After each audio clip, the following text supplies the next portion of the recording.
Hello, class 12th students, and welcome back to your own channel Learn with चाहत। कैसे हो आप सब? आई होप आप लोग बिल्कुल स्वस्थ होगे और मस्त होगे। तो आज के इस वीडियो में हम आपका पॉलिटिकल साइंस बुक 2 का चैप्टर नंबर 7 क्षेत्रीय आकांक्षाएं इस वीडियो में करने वाले हैं। आपको बहुत ही इजी एक्सप्लेनेशन देखने को मिलेगी मेरी तरफ से, और वन शॉट वीडियो रहेगी। हम पूरा का पूरा चैप्टर इसी वीडियो में कंप्लीट कर देंगे। एनसीईआरटी बेस्ड रहेगी और बोर्ड एग्जाम के लिए जो भी इंपॉर्टेंट चीज़ें होंगी वो मैं आपको इस वीडियो में बताती चलूँगी। पर बिफोर दिस मैं आपको अपने टेलीग्राम चैनल के बारे में बता देती हूँ कि आप चाहें तो मेरे टेलीग्राम चैनल को ज्वाइन कर सकते हैं। इसमें आपको फ्री पीडीएफ नोट्स मिल जाएंगे और सारी अपडेट्स आपको इस पर मिलती रहेंगी। इसके अलावा आप चाहें तो मेरे को इंस्टाग्राम पे भी फॉलो कर सकते हैं। ओके स्टूडेंट्स, तो क्षेत्रीय आकांक्षा का क्या मतलब है? क्षेत्रीय यानी कि किसी एक क्षेत्र, किसी एक जगह से, एक रीजन से जुड़ी हुई आकांक्षाएं, उस जगह की चाहते, एम्बिशंस, इच्छाएं, ये सब कुछ। ठीक है, तो कुछ हमारे रीजन्स ऐसे देखने को मिलते हैं जैसे कि जम्मू कश्मीर हो गया, पंजाब हो गया, ठीक है, और नॉर्थ ईस्ट का रीजन हो गया। यहाँ पे कुछ क्षेत्रीय आकांक्षाएं उभरी और कहीं पे स्वायत्ता की बात की गई कि हमको एक्स्ट्रा पावर्स दी जाए, हमारे को थोड़ा स्पेशल फील करवाया जाए। कुछ ने तो अलग होने की बात की, जैसे कि पंजाब में तो खालिस्तान की भी मांग उठी थी। और फिर गवर्नमेंट ने क्या किया, इन सब को लेकर लोकतांत्रिक समाधान खोजे। ठीक है, बातचीत के ज़रिए क्या किया, इन्होंने इन सारी आकांक्षाओं को शांत करवाया, सेटिस्फाई करवाया। ठीक है, तो आप यहाँ देख सकते हो भारत एक ऐसा देश है जिसमें बहुत ज़्यादा विविधता है और विविधता में संघर्ष होना बहुत ही ज़्यादा लाजमी हो जाता है। पर उस संघर्ष को हम क्या करें, हम लड़ाई झगड़े करें और ज़्यादा इसके साथ हम विद्रोह करेंगे तो क्या होगा, वो संघर्ष और भी ज़्यादा बढ़ता जाएगा। तो बेस्ट सॉल्यूशन ये रहता है कि समझौता कर लिया जाए। तो यही सब हम देखेंगे कि कैसे क्षेत्रीय आकांक्षाएं उभरी और फिर उनके कैसे समझौते हुए, इस चैप्टर में हम देखेंगे।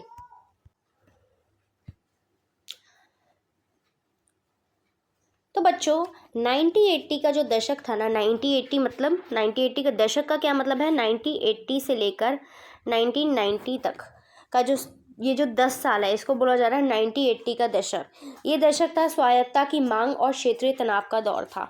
ठीक है, यानी कि बहुत सारे रीजन्स थे जिसमें स्वायत्ता की मांग, एक्स्ट्रा पावर्स की मांग उठ रही थी, क्षेत्रीय तनाव हो रहे थे, जैसे कि जम्मू कश्मीर में, पंजाब में, ठीक है, नॉर्थ ईस्ट में द्रविड़ आंदोलन भी हुआ था तमिलनाडु में। तो ये क्या था, स्वायत्ता का दशक था। 1980 के दशक में देश के कई हिस्सों में अपने क्षेत्र के लिए विशेष अधिकारों, स्वायत्ता का मतलब क्या है, विशेष अधिकार यानी स्पेशल राइट्स की मांग उठ रही थी।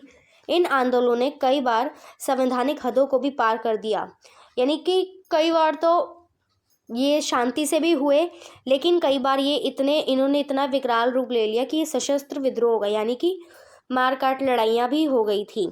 ठीक है, अब ऐसे में क्या था, जो भारतीय सरकार थी, भारत का दृष्टिकोण क्या था, सरकार ने इन आंदोलनों को दबाने की बजाय इन आंदोलनों को शांत कराने के उन्होंने लोकतांत्रिक बातचीत और समझौते का रास्ता अपनाया, यानी कि नेगोशिएट किया, समझौते किए लड़ाई झगड़े की जगह, और जो उनकी प्रॉब्लम्स थी उससे उनको छुटकारा दिलवाया, जो उनकी मांगे थी उनको सेटिस्फाई किया। भारत है वो एक ऐसा देश है जो बहुत ही ज़्यादा विविधता से भरा हुआ है, राइट।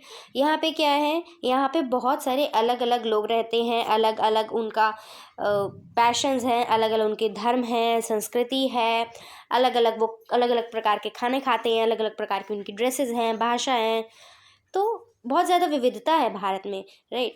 लेकिन यूरोप साइड अगर हम जाएंगे तो यूरोप में इस विविधता को राष्ट्र के लिए खतरा माना जाता है, यानी कि अगर इतनी ज़्यादा डाइवर्सिटी है किसी देश में तो वो बहुत ही ज़्यादा खतरनाक मानी जाती है उस देश के लिए। लेकिन अगर हम इंडिया की बात करें तो ये जो इतने अलग अलग लोग रहते हैं, यहाँ पे जो डाइवर्सिटी होती है, इसे क्या माना जाता है, क्षेत्रीय आकांक्षाओं को लोकतंत्र का अभिन्न अंग माना जाता है। कि इतनी विविधता है तो क्षेत्रीय आकांक्षाएं उठना जो है वो लाजमी है। भारत ने विविधता को अपनी ताकत माना है। लोकतंत्र में क्षेत्रीय पहचान और राजनीतिक अभिव्यक्ति की पूरी अनुमति है, राइट। लोकतंत्र, अगर हम लोकतंत्र की बात करें तो उसका बेसिक जो फीचर है वो तो यही रहता है कि यहाँ पे क्या होता है, यहाँ पे हमें अभिव्यक्ति की अनुमति होती है, अपनी क्षेत्रीय पहचान की अनुमति होती है।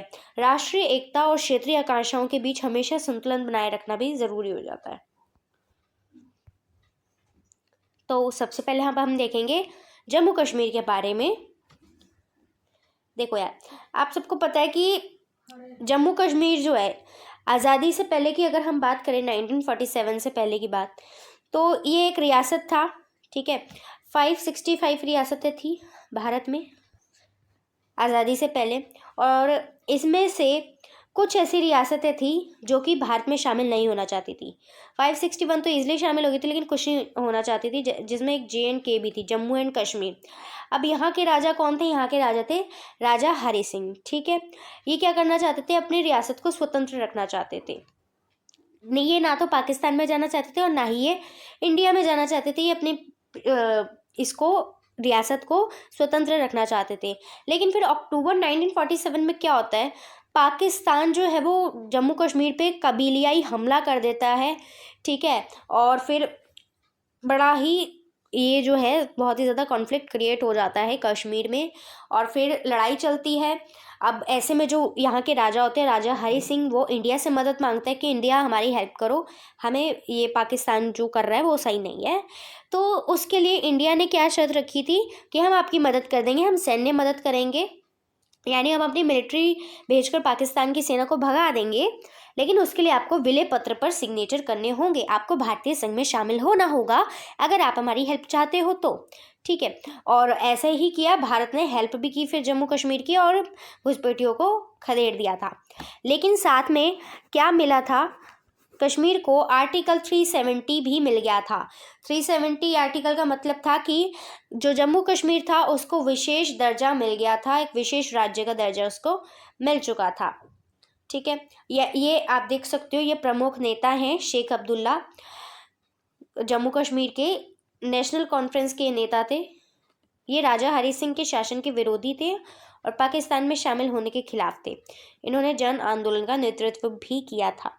तो ये आपने एक पुराने चैप्टर्स में देखा होगा कि जो इंडिया का मैप है उसमें हर जगह कांग्रेस रहती थी, लेकिन एक जम्मू कश्मीर वाला रीजन जो था, यहाँ पे कौन सी रहती थी? NC रहती थी, यानी कि नेशनल कॉन्फ्रेंस की सरकार रहती थी।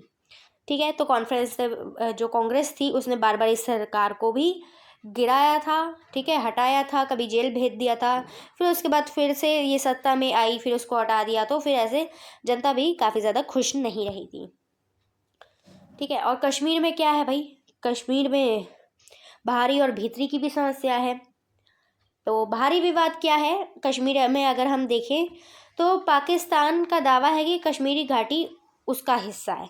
ठीक है, 1947 में जब युद्ध हुआ था तो पाकिस्तान ने एक हिस्से पर अवैध कब्जा कर लिया था, जिसको वो आज़ाद कश्मीर कहते हैं, लेकिन इंडिया वाले उसको पाक अधिकृत कश्मीर यानी कि POK कहते हैं। और भीतरी विवाद ये है कि कश्मीरी पहचान यानी कि कश्मीरियत। तो जो कश्मीर के लोग हैं वो अपने आप को इंडियन मानने से पहले क्या बोलते हैं कि हम तो क्या है, कश्मीरी हैं, यानी कि उनकी एक रीजनल पहचान है और वो उसको बहुत ज़्यादा महत्व देते हैं। और इसलिए क्या, राजनीतिक स्वायत्ता का भी सवाल खड़ा हो गया। अनुच्छेद 370 के तहत मिले विशेष दर्जों का विवाद उत्पन्न हुआ। ठीक है, एक वर्ग इसे अपर्याप्त मानता था जबकि दूसरा वर्ग इसे पूरी तरह से हटाने की मांग करता था। अब कुछ लोग तो बोलते थे कि भाई 370 में भी जो विशेष अधिकार मिले हैं ना जम्मू एंड कश्मीर को, वो भी कम है और मिलने चाहिए, लेकिन कुछ लोग कहते थे कि 370 आर्टिकल को हटा देना चाहिए।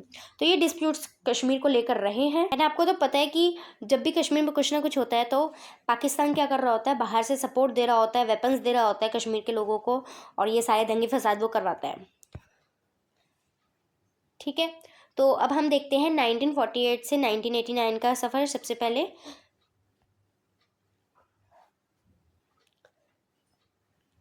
तो ये जो 1948 से 1989 का टाइम जो था, ये शेख अब्दुल्ला का युग था। इसमें कांग्रेस का प्रभाव और 1989 के बाद उग्रवादी आंदोलन की शुरुआत हुई। अब देखो ये जो टाइम पीरियड था ना, इसमें क्या हुआ, सबसे काफ़ी लंबे टाइम तक तो नेशनल कॉन्फ्रेंस की सरकार रही। फिर उसके बाद क्या हुआ, जो नेशनल कॉन्फ्रेंस के जो नेता थे उनको भेज दिया गया जेल। अब उनको जेल भेज दिया गया, फिर उसके बाद इंदिरा गांधी का टाइम आया तो इंदिरा गांधी ने क्या किया, उनको जेल से निकलवा दिया, उन्होंने अपना समर्थन दिया, फिर सरकार बनाई साथ में मिल के। फिर उसके बाद फिर क्या हुआ, नेता चेंज हुए, उसके बाद फिर उन्हें हटा दिया। तो ऐसे करके क्या हुआ, जो कश्मीर के लोग थे वो काफ़ी ज़्यादा नाराज़ रहने लग गए गवर्नमेंट से। फिर यहाँ पे 2002 से 2018 की अगर मैं बात करूँ तो यहाँ पे एक पार्टी आती है PDP, people's democratic party and national conference. तो इनकी गठबंधन सरकारें बनती है जिसमें मुफ्ती मोहम्मद सैयद और महबूबा मुफ्ती का कार्यकाल रहा। तो ये इनकी सरकारें चली थी उस टाइम पे। और अगर मैं अभी 2019 की बात करूँ, 5 अगस्त 2019 को क्या होता है, जो आर्टिकल 370 था, कश्मीर को मिला हुआ था विशेष राज्य का दर्जा, वो 370 को और 335A को ख़त्म कर दिया जाता है। ठीक है, यानी कि अब जो जम्मू कश्मीर है वो एक विशेष राज्य नहीं रहेगा। और इनको क्या कर दिया जाता है, ये जो जम्मू कश्मीर एंड लद्दाख वाला रीजन था, इनको बांट दिया जाता है यूनियन टेरिटरीज में, यानी कि केंद्र शासित प्रदेशों में इनको बांट दिया जाता है, जिसमें जम्मू और कश्मीर जो है वो विधानसभा वाला क्षेत्र है और लद्दाख जो है वो बिना विधानसभा वाला क्षेत्र है। ठीक है, विधानसभा है यानी कि यहाँ पे इलेक्शन होंगे, यहाँ पे मुख्यमंत्री होगा, और अगर विधानसभा नहीं है तो फिर वो उपराज्यपाल के उसमें अंडर में रहेगा। पंजाब सूबे का पुनर्गठन और आनंदपुर साहिब प्रस्ताव। तो बच्चों देखो, 1966 की अगर मैं बात करूं तो पंजाब बहुत, आपको पता है बहुत बड़ा ये रीजन था पंजाब का। इसमें से कुछ रीजन कट के तो पाकिस्तान में चला गया था, इतना बड़ा था पंजाब। ओके, उसके बाद भी क्या हुआ, पंजाब जो था उसमें से भी 2 राज्य और निकले। ये कब हुआ, ये सेपरेशन हुआ 1966 में, जब पंजाब से हिमाचल प्रदेश और हरियाणा अलग हुए। ओके, अकाली दल के पंजाबी सूबा आंदोलन के बाद 1966 में पंजाब का विभाजन हुआ, हिंदी भाषी क्षेत्रों को अलग कर हरियाणा और हिमाचल प्रदेश बन गए। तो जो हिंदी भाषी क्षेत्र थे जैसे कि हरियाणा, हिमाचल, ये अलग हो गए 1966 में पंजाब से। अकाली दल की वहाँ पे उस समय सरकार थी। तो अब यहाँ पे हिंदी रीजन, हिंदी स्पीकिंग लोग ऐसे बचे नहीं थे, ज़्यादातर लोग क्या थे, मेजॉरिटी में जो थे, बहुसंख्यक कौन हो गए थे, सिख हो गए थे यहाँ पे। ओके, तो उसके बाद 1973 में क्या आता है, एक आनंदपुर साहिब प्रस्ताव आता है। तो ये क्या था, अकालियों के एक तबके द्वारा क्षेत्रीय स्वायत्तता की सशक्त मांग था, यानी कि ये भी क्या कर रहे थे, स्वायत्तता की मांग कर रहे थे आनंदपुर साहिब प्रस्ताव के जरिए, जो कि 1973 में आया था। इसकी मुख्य मांगे क्या थी, तो केंद्र राज्य संबंधों को पुनर्भाषित करना था और सिखों का बोलबाला, यानी कि यहाँ पे पंजाब पे किसका वर्चस्व रहेगा, सिखों का वर्चस्व रहेगा, इस बात का ऐलान किया जाता था। और कुछ लोगों ने तो, कुछ चरमपंथियों ने तो इसे क्या माना कि ये एक अलग सिख राष्ट्र की मांग कर रहा है, यानी कि ये खालिस्तान की मांग कर रहा है, यानी कि क्या करो, पंजाब को आप इंडिया से ही अलग कर दो और खालिस्तान बना दो। फिर उसके बाद हम देखते हैं आगे क्या क्या हुआ यहाँ पे। पंजाब का संकट, हिंसा और त्रासदी का चक्र, 1980 का दशक। तो सबसे पहले उग्रवाद का उदय हुआ। ठीक है, चरमपंथियों ने अमृतसर के स्वर्ण मंदिर को अपना मुख्यालय बनाकर उसे एक हथियारबंद किले में तब्दील किया। तो देखो क्या हुआ, जो सिख राष्ट्र की, अलग सिख राष्ट्र की मांग कर रहे थे कि खालिस्तान चाहिए, उन्होंने क्या किया, जो अमृतसर में गोल्डन टेम्पल है उनको इन्होंने अपना हेडक्वार्टर बना लिया और उसमें क्या कर दिए, बहुत सारे हथियार भर दिए। ठीक है, अब ऐसे में सरकार ने सोचा भाई इसको तो बंद करवाना ज़रूरी है, ये तो गलत बात है। तो उन्होंने चलाया, सरकार ने, इंदिरा गांधी की सरकार ने, ऑपरेशन ब्लू स्टार, जून 1984 में। ऐसे में क्या हुआ, भारत सरकार द्वारा स्वर्ण मंदिर को उग्रवादियों से मुक्त कराने के लिए सैन्य अभियान छेड़ा गया, यानी कि क्या हुआ, सैन्य बलों ने गोल्डन टेम्पल पर हमला कर दिया। इससे सिखों की धार्मिक भावनाएं आहत हुई, क्योंकि गोल्डन टेम्पल में बच्चे भी थे, बहुत सारे लोगों को ऐसे ही मार दिया गया था, तो सिखों की ऐसे मौतें हुई। तो ये बहुत ज़्यादा गलत माना गया और फिर ये हुआ कि बाद में इंदिरा गांधी की डेथ का कारण भी बना। फिर प्रधानमंत्री की हत्या होती है अक्टूबर 1984 में। ऑपरेशन ब्लू स्टार का बदले के रूप में प्रधानमंत्री इंदिरा गांधी के सिख अंगरक्षकों द्वारा उसी की हत्या कर दी जाती है। तो जो इंदिरा गांधी हैं, उनके जो बॉडीगार्ड्स थे, उन्हीं ने, जो कि सिख बॉडीगार्ड्स थे, उन्होंने ही इंदिरा गांधी को मार दिया था गोली चलाकर। फिर अब जब प्रधानमंत्री की डेथ हुई तो बहुत ज़्यादा पूरे देश में सिख विरोधी दंगे हुए। 1984 में दिल्ली और उत्तर भारत में भड़की भयानक हिंसा में हजारों निर्दोष सिखों की मौत हुई, क्योंकि सिखों ने गोली चढ़ाई थी तो भाई सिखों के सब पीछे पड़ गए थे और फिर उन पे खूब जनता भड़की थी और उन बेचारों की, निर्दोषों की जान भी गई थी। मतलब सबने तो ऐसा नहीं किया होगा ना, लेकिन वही है, निर्दोषों को भी मारा जा रहा था।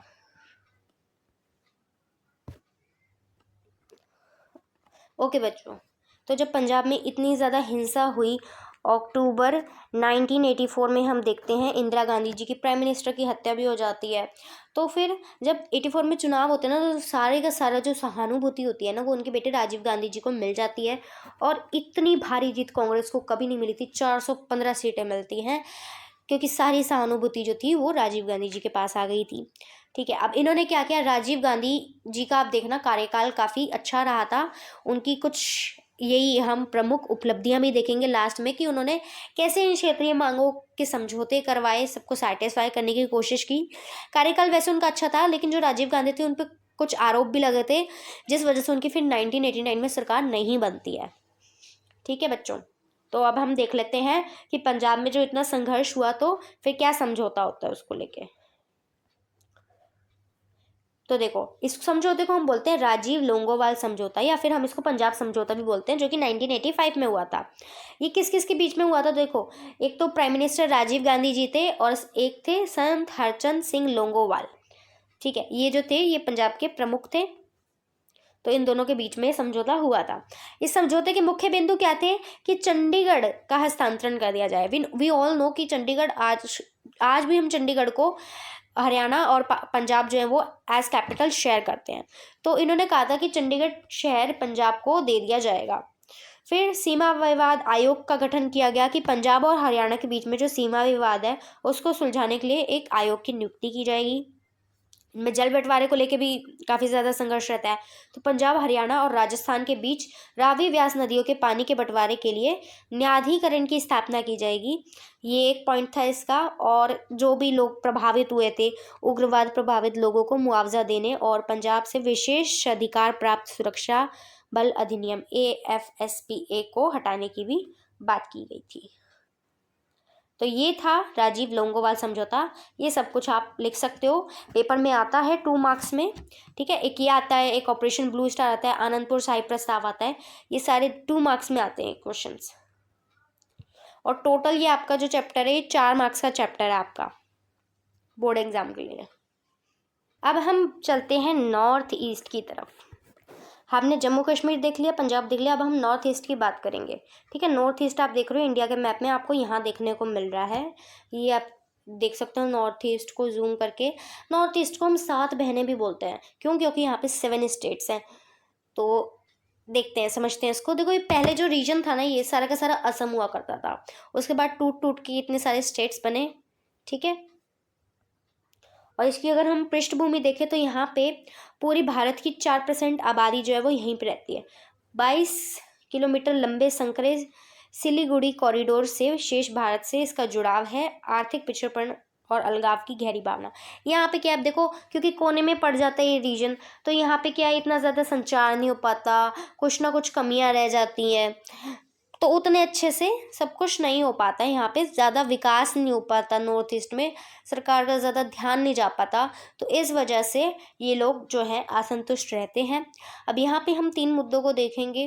तो यहाँ पे स्वायत्तता की मांग उठती है, यानी कि स्पेशल दर्जे की मांग उठती है, स्पेशल पावर्स की। और सेक्शनिस्ट मूवमेंट्स होते हैं, यहाँ पे अलगाववादी आंदोलन होते हैं, यानी कि हमें तो इंडिया से ही अलग होना है, ऐसी मांगे भी उठी यहाँ पे। और जो बाहरी लोग हैं, बाहरी लोगों का भी विरोध यहाँ पे हुआ, क्योंकि आप जानते हो यहाँ पे है पाकिस्तान है। रुको 1 मिनट, इसे मैं हटाती हूँ पहले। अब यहाँ पे देखो, यहाँ आप जानते हो पाकिस्तान है, और यहाँ पे आप जानते हो बांग्लादेश है। अब जब विभाजन हुआ था 1947 में, तो क्या हुआ था, बांग्लादेश से बहुत सारे लोग जो है वो इंडिया में घुस गए थे। तो वो नॉर्थ ईस्ट वाला रीजन सबसे ज़्यादा उससे जुड़ा हुआ है। तो यहाँ पे आउटसाइडर्स बहुत ज़्यादा इंडिया में घुस गए थे। अब उनको डर लगा रहता था नॉर्थ ईस्ट वालों को, भाई ये लोग इतने जब बाहर के लोग आ जाएंगे, ऐसा ना हो कि जो यहाँ के रहने वाले पहले से लोग हैं वही लोग अल्पसंख्यक हो जाए और उन्हीं को संसाधन ना मिले। ठीक है, तो स्वायत्तता की मांग कहाँ उठी, देख लेते हैं फिर से। स्वायत्तता की मांग उठी है असम से अलग होकर अपने स्वयं शासन की मांग, जैसे कि मेघालय और अरुणाचल प्रदेश में। सब कुछ पहले असम था, तो मेघालय में, अरुणाचल प्रदेश में, इन सब में मांग उठी कि हमें तो असम से अलग होना है। सशस्त्र विद्रोह हुए, सेक्शनिस्ट मूवमेंट हुए, जैसे कि मिजोरम और नागालैंड में। फिर बाहरी लोगों के खिलाफ आंदोलन कहाँ हुआ है, तो वो हुए असम में, और आंसू भी बनता है। ठीक है, देखेंगे अभी सब कुछ क्या था। चलिए, तो सबसे पहले हम पहला वाला पॉइंट समझते हैं डिटेल में, स्वायत्तता की मांग। ओके बच्चों, तो एज वी ऑल नो कि पहले जो ये रीजन था इसको असम ही बोला जाता था। असम जो है 1972 में असम से कौन कौन अलग हुआ, मेघालय अलग हुआ, मणिपुर और त्रिपुरा, ये सारे जो हैं ये अलग हुए, क्योंकि इन्हें लगता था कि असम जो है वो अपनी असमी भाषा हम पे थोपता रहता है और बहुत ज़्यादा बनता है, तो इस वजह से इससे अलग होना चाहते थे। कारण क्या था, फिर से देख लेते हैं। असम सरकार द्वारा गैर असमी यानी जनजातीय लोगों पर असमी भाषा थोपने का कड़ा विरोध था। ईस्टर्न इंडियन ट्राइबल यूनियन का गठन होता है और अलग राज्य की मांग की जाती है। इसी के चलते मेघालय, मणिपुर और त्रिपुरा बनते हैं 1972 में। ठीक है, उसके बाद क्या होता है 1987 में मिजोरम और अरुणाचल प्रदेश भी अलग हो जाते हैं। ठीक है, अगर हम आज की स्थिति देखें तो वर्तमान में बाद में असम के भीतर बोडो, कार्बी और डिम्सा समुदायों ने भी अलग राज्य मांगे। सरकार ने इन्हें असम राज्य के भीतर ही स्वायत्त जिला परिषदों का दर्जा देकर शांत किया। अब देखो इतनी ज़्यादा मांगे उठ रही थी, इतनी ज़्यादा, ऐसे तो हम कितनी अपनी स्टेट्स बनाते जाएं, कितनी ज़्यादा स्टेट्स बना दें, फिर उनके मुख्यमंत्री भी हमें अलॉट करने पड़ेंगे, मुख्यमंत्री की सैलरीज भी होंगी, तो ऐसे तो बहुत ज़्यादा भार बढ़ेगा देश पे। ठीक है, तो इन्होंने क्या किया, ऑटोनोमस काउंसिल्स का दर्जा दिया, जो क्षेत्रीय लेवल बहुत डीपली जो मांगे उठ रही थी उनको इन्होंने क्षेत्रीय लेवल पे क्या कर दिया, स्वायत्त जिले का दर्जा दे दिया। तो ये वाली जो स्वायत्तता की मांग है इसको तो ऐसे सॉल्व किया गया। लेकिन अलगाववाद जो होता है वो सबसे ज़्यादा बुरा होता है। देखो क्षेत्रवाद इतना बुरा नहीं होता जितना अलगाववाद बुरा होता है। क्षेत्रवाद एक ऐसा है कि भाई उसको हम सॉल्व करवा सकते हैं, समझौते हो गए, शांति हो गई। जब अलग हम सोचते हैं ना कि हम इंडिया से अलग ही हो जाएंगे, तो वो बहुत ही ज़्यादा क्या हो जाता है, शांत करवाना बहुत ज़्यादा मुश्किल हो जाता है। और ऐसे में जो बाहर के लोग होते हैं वो फ़ायदा उठाते हैं, जैसे कि पाकिस्तान। तो पाकिस्तान क्या करता है, लड़ाइयाँ करवाता है। तो इसी के चलते हम देखते हैं मिज़ोरम को। देखो मिज़ोरम में जो अलगाववाद की मांग है वो किसने की थी, उसका नेतृत्व किया था लाल डेंगा नाम के नेता ने। ठीक है, अब देखो संकट की शुरुआत है 1959 में हो जाती है। क्या होता है कि मिज़ो पर्वतीय क्षेत्र वाले इलाके पे ना भारी अकाल पड़ जाता है। अब इसकी जो सूचना है वो जल्दी से गवर्नमेंट को पढ़ नहीं पाती है, गवर्नमेंट इतना कुछ कर नहीं पाती है।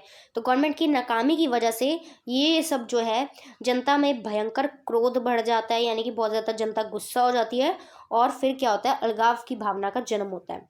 फिर 1966 में सशस्त्र विद्रोह होता है। लाल डेंगा के नेतृत्व में मिजो नेशनल फ्रंट यानी कि MNF का गठन होता है। ये पार्टी थी एक। आज़ादी की मांग करते हुए भारत की सेना के साथ 20 वर्षों तक गोरिल्ला युद्ध चलता है। यानी ये क्या करते हैं, ये कहते हैं कि हमें इंडिया से अलग होना है। 20 वर्षों तक युद्ध चलता है, गोरिल्ला युद्ध चलता है यहाँ पे। ओके, और इसका जो समर्थन है, जब भी इंडिया में कुछ ना कुछ लड़ाई होती है ना, पाकिस्तान ऑलवेज रेडी रहता है कि हम क्या करें, उसको कुछ ना कुछ लड़ाई हो रही है तो उसे और ज़्यादा भड़काया जाए। तो इसका समर्थन पाकिस्तान ने किया था। लेकिन फिर भी जब राजीव गांधी जी की गवर्नमेंट आती है तो उन्होंने क्या किया, शांति समझौता किया इन 1986। राजीव गांधी और लाल डेंगा के बीच ऐतिहासिक समझौता होता है। मिजोरम को पूर्ण राज्य का दर्जा मिल जाता है। ठीक है, और लाल डेंगा मुख्यमंत्री बन जाते हैं वहाँ के। और अगर हम देखें आज, तो आज की डेट में मिजोरम काफ़ी शांत जगह है। तो पीछे हमने देखा स्वायत्तता की मांग, अभी हम अलगाववाद को देख रहे हैं और इसमें हम देख रहे हैं काफ़ी ज़्यादा सफल समाधान हुआ है। अब हम आगे चलते हैं। एक और अलगाववादी आंदोलन था जो कि नागालैंड में हुआ था। एक मिनट।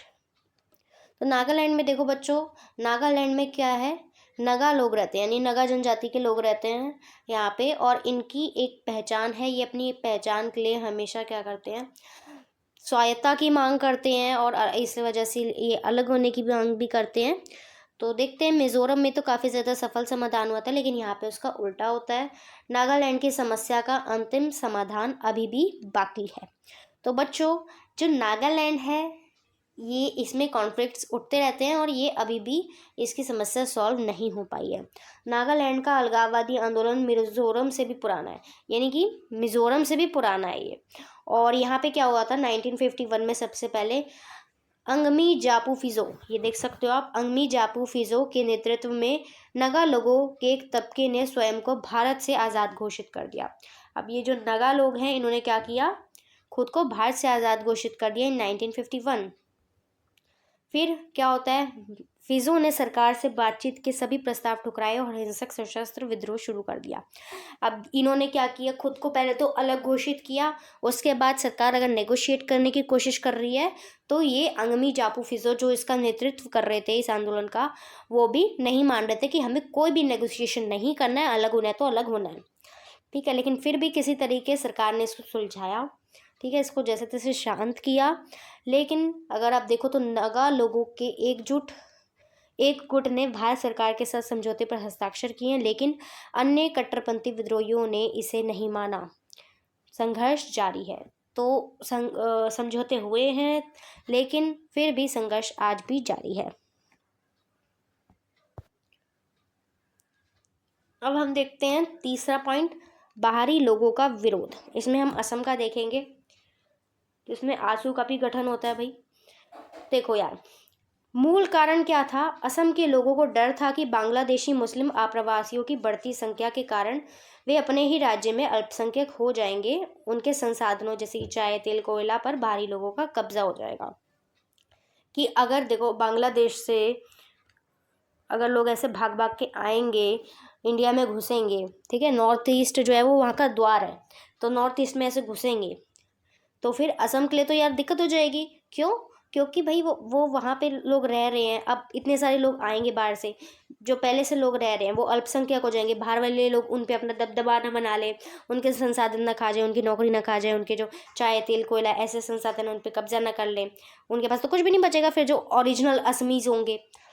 तो फिर आंदोलन होता है 1979 से 1985 में, ठीक है। ऑल असम स्टूडेंट यूनियन का गठन होता है, इनके द्वारा अवैध विदेशी लोगों के खिलाफ 6 साल लंबा व्यापक और कई बार हिंसक आंदोलन भी चलता है। ये लोग विरोध करते हैं कि ये जो भी आए हैं आउटसाइडर्स, इनको वापस भेजा जाए।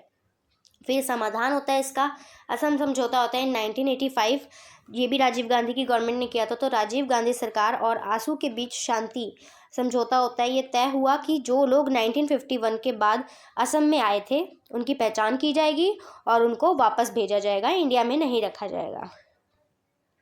इसका परिणाम क्या होता है? तो परिणाम, आसू के नेताओं ने असम गण परिषद का निर्माण किया और फिर उन्होंने वहाँ पे सरकार भी बनाई।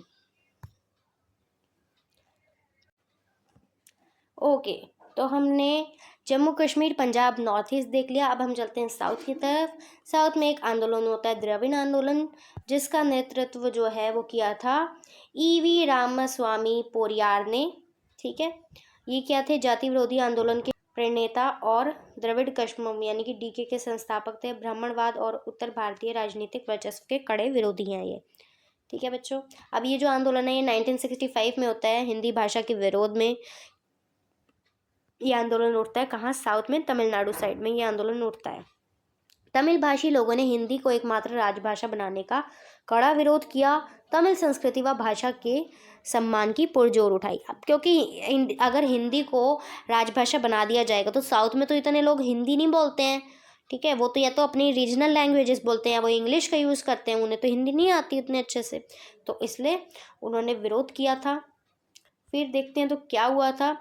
तो लोकतांत्रिक सफ़र अगर हम देखें सॉल्यूशन क्या होता है। शुरुआत में कुछ कट्टरपंथियों ने अलग द्रविड़ राष्ट्र की कल्पना की थी कि भाई अलग हो जाएंगे देश से, लेकिन लास्ट में क्या होता है, आंदोलन लोकतांत्रिक राजनीति में बदल जाता है। इनसे साबित हुआ कि क्षेत्रीय गौरव को राष्ट्रीय राजनीति में सफलतापूर्वक जगह मिल सकती है। यानी कि पहले ये आंदोलन होता है, फिर उसके बाद राजनीति में ये शांत हो जाता है ये आंदोलन, ठीक है, अलग नहीं होता है कोई भी। तो ये भी 2 मार्क्स में आता है, द्रविड़ आंदोलन लिख सकते हो आप। देखो बच्चों, हम सारी क्षेत्रीय आकांक्षाएं तो हम पढ़ चुके हैं, लेकिन कुछ टॉपिक्स ऐसे हैं जैसे कि सिक्किम एंड गोवा। अब वैसे तो ये पहले एग्जाम में नहीं आते थे, पर सिक्किम एंड गोवा के बारे में भी आजकल पूछा जाने लगा है कि सिक्किम का भारतीय संघ में विलय कैसे हुआ या गोवा का भारतीय संघ में विलय कैसे हुआ। 2024 में क्वेश्चन देखने को मिले हैं। तो देखो, जो सिक्किम है ना, वो पहले से इंडिया का पार्ट नहीं हुआ करता था। सिक्किम आज़ादी से पहले इंडिया का पार्ट नहीं था, वो इंडिया का पार्ट बाद में बना है और आज़ादी के काफ़ी टाइम बाद बना है। तो आज़ादी के समय क्या स्थिति थी सिक्किम की? सिक्किम पूरी तरह से भारत का हिस्सा नहीं था, ये भारत के संरक्षण में था। ठीक है, यानी कि इसके जो संरक्षण का काम कौन कर रहा था, वो इंडिया कर रहा था। रक्षा और विदेश मामले भारत के पास थे, जबकि आंतरिक मामले जो थे वो सिक्किम के राजा चोग्याल थे, उनके हाथों में थे। तो भारत जो है सिर्फ उसकी प्रोटेक्शन का काम कर रहा था। फिर क्या होता है भाई, लोकतांत्रिक जन असंतोष। अब देखो फिर क्या होता है, लोगों को ना बहुत ज़्यादा अपने राजा पे ही शक होने लगता है, क्योंकि वहाँ सिक्किम के ज़्यादातर लोग नेपाली थे।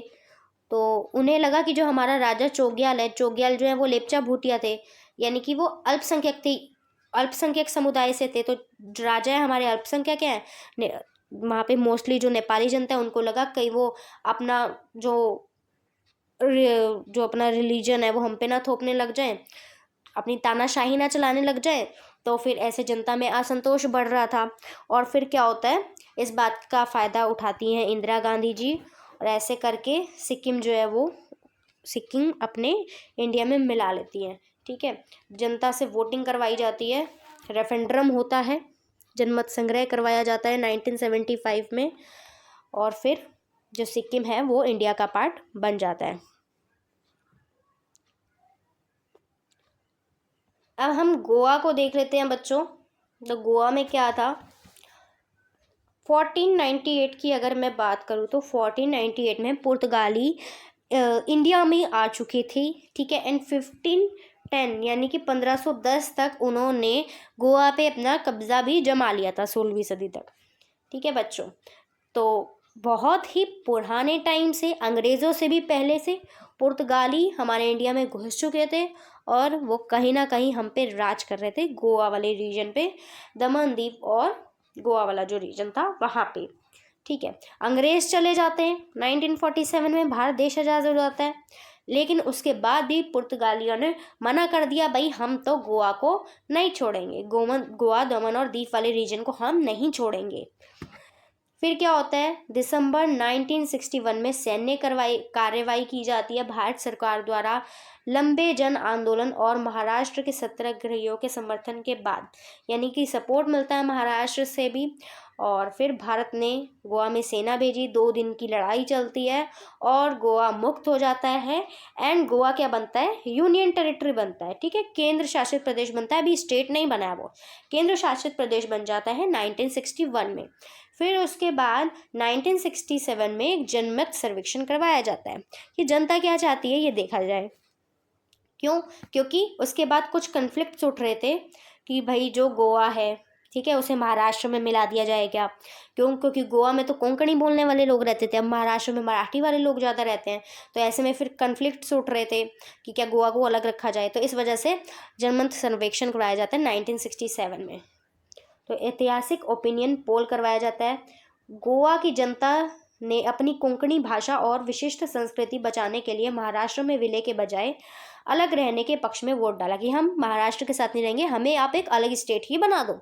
तो 1987 में क्या होता है, गोवा को अंततः भारतीय संघ के पूर्ण राज्य का दर्जा मिल जाता है, यानी कि 1987 में उसे स्टेटहुड का दर्जा मिल जाता है, गोवा एक स्टेट बन जाता है। तो थोड़ी सी रिवीजन कर लेते हैं।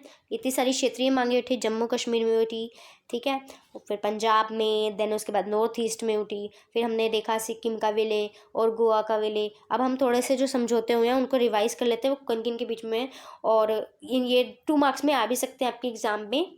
तो समझौते, पंजाब समझौता हुआ है पहले तो, ठीक है, जुलाई 85 में हुआ है, 1985 में।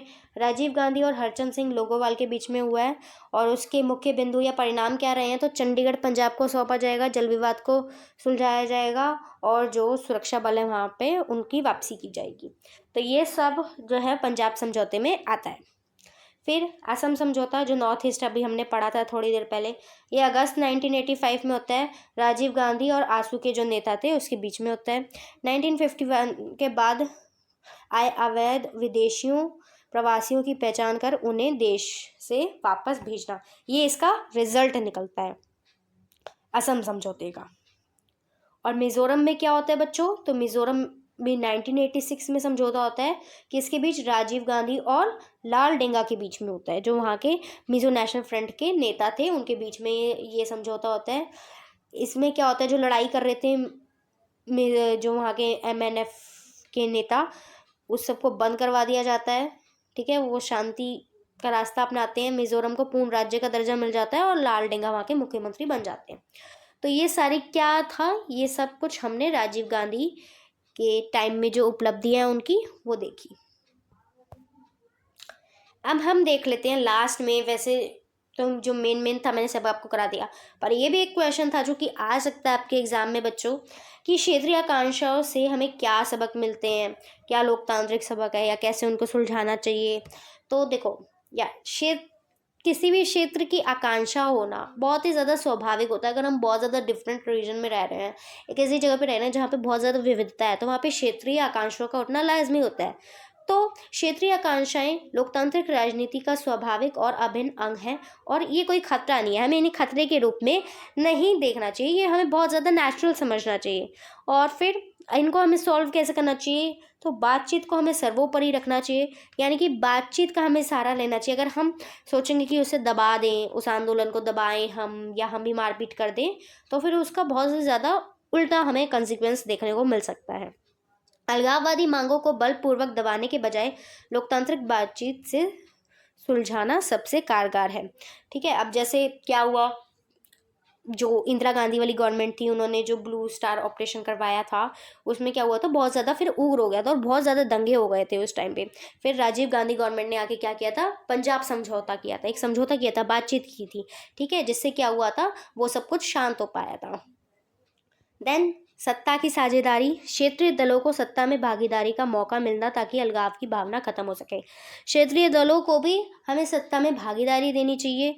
ठीक है, उनकी भी सुननी चाहिए, ये नहीं कि मैं केंद्र की गवर्नमेंट हूँ तो मैं केंद्र में बैठ के जो मर्जी करते रहूँ। नो, जो आपकी रीजनल गवर्नमेंट्स हैं, जो आपकी स्टेट की गवर्नमेंट्स हैं, उनके बारे में भी आपको सोचना चाहिए, सुनना चाहिए, उनकी भी क्या मांगे हैं। ठीक है, उनसे भी बातचीत करनी चाहिए ताकि अलगाव की स्थिति ना हो। क्योंकि अगर हम अपनी राजनीति में लगे रहेंगे ना कि ये तो दूसरी पार्टी का मुख्यमंत्री है, मैं इसकी बात क्यों सुनूं, तो उससे क्या होएगा, अल्टीमेटली नेशन को ही खतरा होता है। आर्थिक विकास, केवल राजनीतिक स्वायत्ता ही नहीं बल्कि सभी क्षेत्रों का समान आर्थिक विकास भी अत्यंत ज़रूरी है। क्योंकि यार आर्थिक विकास नहीं था, पूरा वहाँ पे अच्छे से डेवलपमेंट नहीं था, इसी वजह से नॉर्थ ईस्ट में ये इतना सारा कॉन्फ्लिक्ट हो रहा था। फिर दूरदर्शिता व सम्मान, दूरदर्शिता मतलब लॉन्ग विजन। तो राष्ट्रीय एकता तभी मजबूत होती है जब देश की क्षेत्रीय विविधताओं और पहचान का पूरा सम्मान किया जाता है। यानी कि ये जो क्षेत्रीय विविधता है, इनको हमें संकट के रूप में नहीं देखना है, खतरे के रूप में नहीं देखना है, इनकी हमें पहचान करनी है, इनको हमें सेटिस्फाई करना है। ठीक है, और तभी तो क्या होएगा, हमारा जो देश है उसकी एकता बनी रहेगी बच्चों। इतना ही था चैप्टर में। Thank you. कैसा लगा आपको चैप्टर, आप मुझे ज़रूर बताना कमेंट सेक्शन में। अगर आपको वीडियो अच्छी लगी हो तो वीडियो को लाइक कर देना, चैनल को सब्सक्राइब कर देना, बेल आइकन को भी दबा देना, और बहुत ही ज़्यादा अगर वीडियो आपको अच्छी लगी हो तो आप इस वीडियो को अपने दोस्तों यारों के साथ बच्चों शेयर भी कर देना।